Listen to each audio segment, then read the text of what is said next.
George Harrison never held back when it came to speaking the truth, and his brutal thoughts about the Beatles' historic 1965 Shea Stadium concert prove it. On the surface, the show looked like a triumph.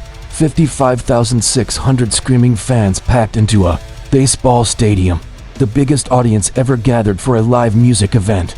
It was the height of Beatlemania, and to the outside world, the Fab Four seemed unstoppable. But behind the curtain, things weren't as magical as they appeared. By 1965, the Beatles were already exhausted. Years of endless touring, constant media attention, and crowds that screamed so loud they drowned out the music had left the band disillusioned. What had started as an exciting adventure had turned into a circus they could no longer control. Fans fainted, police clashed with mobs of teenagers, and the band felt more like prisoners on stage than performers. When the Beatles touched down at Shea Stadium on August 15, 1965, they arrived in true rock star fashion by helicopter, then an armored truck. But instead of excitement, they felt numb. The roar of 55,000 fans shook the stadium like an earthquake, yet the band could barely hear their instruments. Even with custom-made amplifiers cranked up to unprecedented levels, the sound vanished under the chaos of Beatlemania. After the concert, reporters asked about the experience. John Lennon gave one of his classic witty remarks, joking that they didn't mind because we've got the records at home.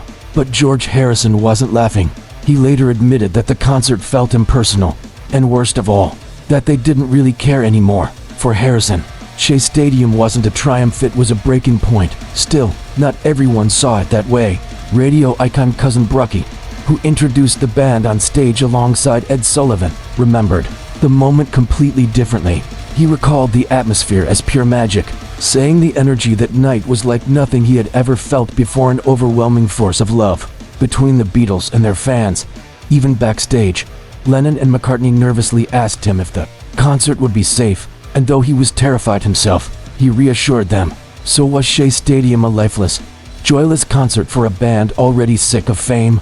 Or was it one of the most powerful live events in history, fueled by the passion of thousands of fans who simply wanted to be near their heroes? That contradiction is what makes the 1965 Shea Stadium show one of the most fascinating and controversial moments in the Beatles' story.